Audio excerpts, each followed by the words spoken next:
Good morning बच्चों। Good morning sir. कैसे हैं आप सब? अच्छे हैं। आज हम करने जा रहे हैं कक्षा 4 हिंदी का पाठ। एक कविता है जादूगर यह कौन। पिछले वीडियो में हमने इसको गाकर आपको सुनाया था। ठीक है, आज हम इसका सरलार्थ और इसके शब्दार्थ और इसके कुछ प्रश्न उत्तर करेंगे। आप तैयार हैं? Yes sir. शुरू करें। इसका पहला जो पद्यांश है, कविता का नाम है जादूगर यह कौन। काली खुली जटाओं वाला जादूगर यह कौन। कहाँ कहाँ से नभ में आता, नभ का मतलब होता है आकाश। कहाँ कहाँ से नभ में आता, तरह तरह के खेल दिखाता, पवन पंख पर उड़ने वाला जादूगर यह कौन। तो इसका सरलार्थ करते हैं। तो जब भी हम कभी कोई सरलार्थ करते हैं तो उससे पहले हमें प्रसंग लिखना होता है। हमें बताना होता है कि यह जो पद्यांश दिया गया है, जो कविता का अंश दिया गया है, यह किस पाठ से लिया गया है और इसके रचयिता कौन है और इसके बारे में क्या ये कवि इसको बारे में कहना चाहता है। तो प्रसंग में लिखेंगे हम। प्रस्तुत पद्यांश हमारी हिंदी की पाठ्य पुस्तक झिलमिल में संकलित पाठ जादूगर यह कौन से लिया गया है। इसके रचयिता श्री राजनारायण चौधरी हैं। इसमें कवि बादल की तुलना एक जादूगर से करता है। तो आप वीडियो को रोक कर इसको लिख सकते हैं, इसको फिर आप इसको याद कर सकते हैं। तो प्रसंग लिखना है सबसे पहले और प्रसंग के बाद हमने शुरू करना है सरलार्थ। सरलार्थ का मतलब कहता है कि जो भी कविता की लाइन है उनको सरल अर्थ यानी कि आसान भाषा में उसको लिखना होता है। तो पहली लाइन हमारी क्या थी? काली खुली जटाओं वाला जादूगर यह कौन। तो कवि बादल की ओर इशारा करता हुआ प्रश्न करता है कि काले रंग की जटा यानी कि चोटी वाला यह जादूगर कौन है। ठीक है, आगे हमारी पंक्तियां थी। कहां कहां से नभ में आता, तरह तरह के खेल दिखाता। मतलब यह नभ यानी कि आकाश में कहां कहां से आता है और तरह तरह के खेल दिखाता है। जिस प्रकार जादूगर, आपने जादू का खेल देखा ही होगा, तो वो अलग अलग तरह के खेल दिखाता है ना। कवि फिर पूछता है कि पवन पंख पर उड़ने वाला जादूगर यह कौन। कवि फिर पूछता है कि पवन पंख अर्थात हवा रूपी पंखों पर उड़ने वाला यह जादूगर पता नहीं कौन है। तो ये इसका सरलार्थ हो गया। तो इसमें कुछ शब्दार्थ आए हैं, आप उनको नोट कर लें। पहला है जटा। जटा का अर्थ क्या होता है? चोटी। चोटी। और दूसरा शब्द है हमारा नभ। नभ का मतलब क्या होता है? आकाश। तीसरा जो शब्दार्थ है हमारा पवन। पवन का मतलब क्या होता है? हवा। और अंतिम जो शब्द है वो है जादूगर। जादूगर मतलब क्या होता है? जादू जादू का का खेल खेल दिखाने दिखाने वाला। ठीक है, तो इन शब्दार्थ को आप कॉपी में लिख लेंगे। तो अगला पद्यांश है। ऐसे छू मंतर पढ़ देता, सूरज को ओझल कर देता, दिन को रात बनाने वाला जादूगर यह कौन। तो इसका सरलार्थ करते हैं। तो आपको पता ही है सरलार्थ से पहले क्या लिखते हैं हम? प्रसंग। ठीक है, ये हर पद्यांश से पहले लिखना होता है। तो इसको हम सरलार्थ इसका करते हैं।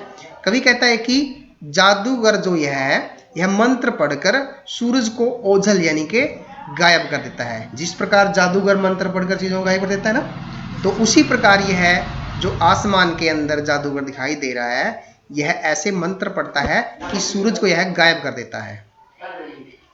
दिन को रात बनाने वाला जादूगर यह कौन।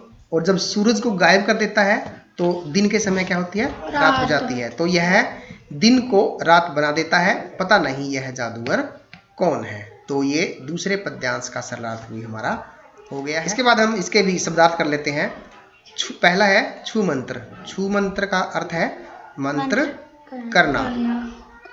दूसरा जो शब्द है वो है ओझल। ओझल का मतलब क्या है? गायब। गायब। और तीसरा है सूरज। सूरज का अर्थ क्या है? सूर्य। ठीक है, तो ये इन शब्दों को भी आप कॉपी में लिख लेंगे और इनको याद करेंगे। तो पहले और दूसरे पद्यांश पर आधारित अर्थ ग्रहण संबंधी कुछ प्रश्न हैं, आपको इनको कॉपी में लिखना है और इनके साथ में उत्तर भी लिखने हैं। ठीक है, एक बार हम इनको कर लेते हैं। पहला जो प्रश्न है वो है जादूगर कैसी जटाओं वाला है। कैसी जटाओं वाला है? जादूगर काली खुली जटाओं वाला है। दूसरा प्रश्न है, जादूगर किन पंखों पर उड़ता है? जादूगर पवन पंखों पर उड़ता है। ओझल का समानार्थी शब्द लिखिए। गायब होना। इस कविता के रचयिता का नाम बताओ। श्री राजनारायण चौधरी। इस कविता में जादूगर किसे कहा गया है? बादल को। यस, तो ये कुछ प्रश्न थे, इनको आप नोट करेंगे। अगला पद्यांश है हमारा, धरती तक ऐसे झुक जाता जैसे हाथी सूंड नवाता, सबका चित्त लुभाने वाला जादूगर यह है कौन? तो इसका सरलार्थ हम करते हैं, और सरलार्थ से पहले हम प्रसंग लिखेंगे इसका भी, और इसमें भी कवि ने बादल को जादूगर की संज्ञा दी है। सरलार्थ में क्या लिखेंगे? कवि बादल की ओर संकेत करता हुआ कहता है कि यह जादूगर धरती तक ऐसे झुक जाता है जिस प्रकार कोई हाथी अपनी सूंड को झुका रहा हो। ठीक है, धरती तक ऐसे झुक जाता जैसे हाथी सूंड नवाता, सबका चित्त लुभाने वाला जादूगर यह कौन? यानी कि सबके मन को आकर्षित करने वाला, पता नहीं यह जादूगर कौन है। तो इसका आपको सरलार्थ लिखना है और याद भी करना है। इसके कुछ शब्दार्थ है। नवाता, नवाता का अर्थ क्या होता है? झुक जाता। चित्त का अर्थ क्या होता है? हृदय। लुभाना का अर्थ क्या होता है? आकर्षित करना। आकर्षित करना। Very good. इसके बाद हमारा जो अंतिम पद्यांश है उसको करते हैं। जब जब इसके दिल में आता झोले से बूंदे टपकाता, धरती को सरसाने वाला जादूगर यह है कौन? तो इसका सरलार्थ हम करते हैं, और सरलार्थ करने से पहले हम प्रसंग लिखेंगे इसका भी, और प्रसंग के बाद सरलार्थ शुरू करते हैं। कवि जादूगर की ओर इशारा करते हुए कहता है कि जब जब इस जादूगर के मन में आता है तब तब यह अपने थैले से पानी की बूंदें टपकाने लग जाता है। जिस प्रकार जादूगर जब खेल करता है तो अपने झोले से कुछ ना कुछ निकालता रहता है ना, तो उसी प्रकार यह जादूगर भी अपने थैले से पानी की बूंदें टपकाने लग जाता है। और धरती को सरसाने वाला जादूगर यह कौन? अर्थात धरती को प्रसन्नता प्रदान करने वाला, पता नहीं यह जादूगर कौन है। तो इसके बाद हम इसके भी अर्थ ग्रहण संबंधी प्रश्न करते हैं। तो पहला जो प्रश्न है वो है, जादूगर धरती पर कैसे झुक जाता है? जैसे हाथी सूंड नवाता है। जादूगर अपने झोले से बूंदें कब टपकाता है? जब जब इसके दिल में आता। धरती का विलोम शब्द लिखें। आकाश।